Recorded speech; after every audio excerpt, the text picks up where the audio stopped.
Gouverneur Morris on the subject of national greatness. Had it been permitted to consult my wishes on this day, I should have selected a theme more suited to my talents, or rather to have shrouded their weakness in the veil of silence. For I feel but too well that in venturing to discuss the subject of national greatness, I must fall short of the ideas in your mind and disappoint your expectations. Instead of irradiating with the light of genius, I must take the more humble course of investigation and begin by inquiring, what is national greatness? Does it consist in numbers, wealth, or extent of territory? Certainly not. Swollen with the pride inspired by such circumstances, the Persians addressed their master as the great king, but Darius felt in repeated discomfiture the superiority of a great nation led by Alexander.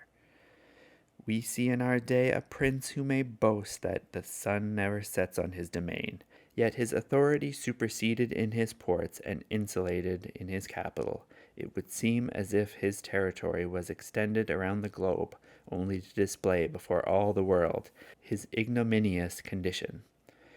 Such is the state of that proud monarchy which once menaced the liberties of Europe. But who trembles now at the name of Spain? There is none so abject.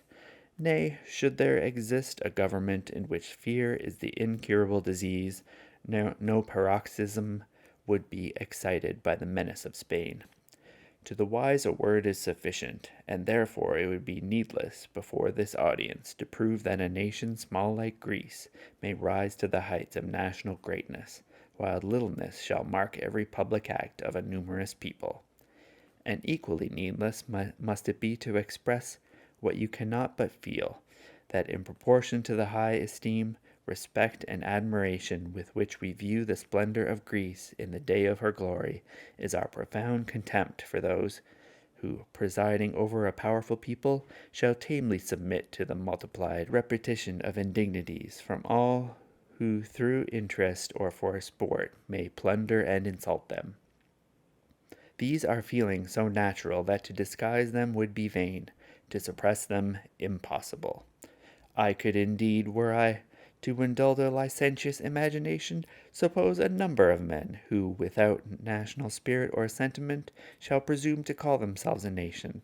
I can suppose a herd of piddling, hucksterning individuals, base and insensible. Let us pause.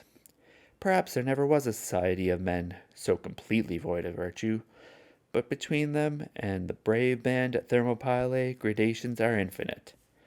Perhaps it may be asked if genius and excellence in the arts constitute national greatness.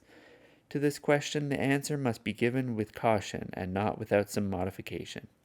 The age of Pericles, of Augustus, and of Louis XIV were indeed ages of splendor. They were unquestionably the evidence, but I must venture to believe they were the result, not the cause, of national greatness. A nation truly great cannot but excel in the arts as well as in arms. And as a great mind stamps with its own impression the most common arts, so national greatness will show itself alike in the counsels of policy, in the works of genius, in monuments of magnificence and deeds of glory. All these are the fruits, but they are not the tree. Here I anticipate the general and generous question, does it not consist in liberty? That liberty is a kind and fostering nurse of greatness will be cheerfully and cordially admitted.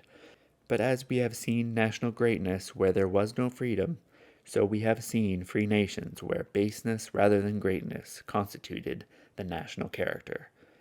The intrepidity of the Swiss troops is generally known and acknowledged. In a contest for freedom with the Duke of Burgundy, the nation was great and covered itself with glory. But alas, how changed, how fallen when distributing stipendiary aid to hostile hosts. Their valor was arrayed against itself, and brothers fell by the swords of brothers. They became at length the proverbial examples of mercenary disposition.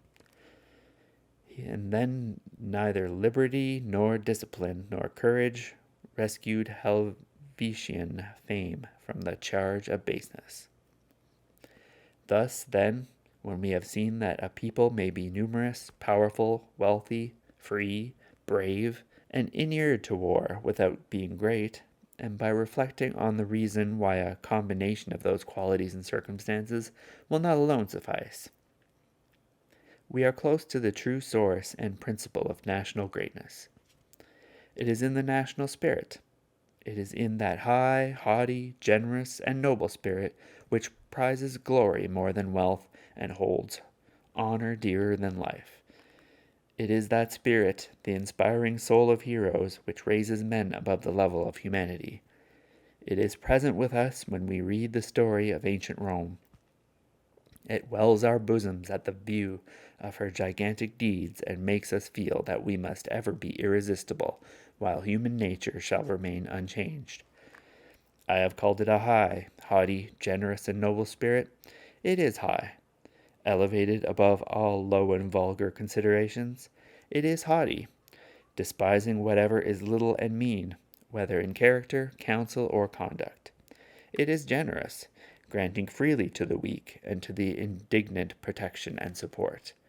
It is noble, dreading shame and dishonor as the greatest evil, esteeming fame and glory beyond all things human. When the spirit prevails, the government, whatever its form, will be wise and energetic, because such government alone will be borne by such men. And such a government, seeking the true interest of those over whom they preside, will find it in the establishment of a national character becoming the spirit by which the nation is inspired. Foreign powers will then know that to withhold a due respect and deference is dangerous, that wrongs may be forgiven, but that insults will be avenged. As a necessary result, every member of the society bears with him everywhere full protection, and when he appears his firm and manly port mark him of a superior order, the race of man. The dignity of sentiment, which he has inhaled with his native air, gives to his manner an ease superior to the politeness of courts, and a grace unrivaled by the majesty of kings. These are blessings which march in the train of national greatness, and come on the pinions of youthful hope. I anticipate the day when, to command respect in the remotest of regions, it will be sufficient to say, "I am an American." Our flag shall then wave in glory over the ocean, and our commerce feel no restraint but what our own government may impose. Happy, thrice happy day! Thank God, to reach this envied state we need only to will. Yes, my countrymen, our destiny depends on our will, but if we would stand high on the record of time, that will must be inflexible.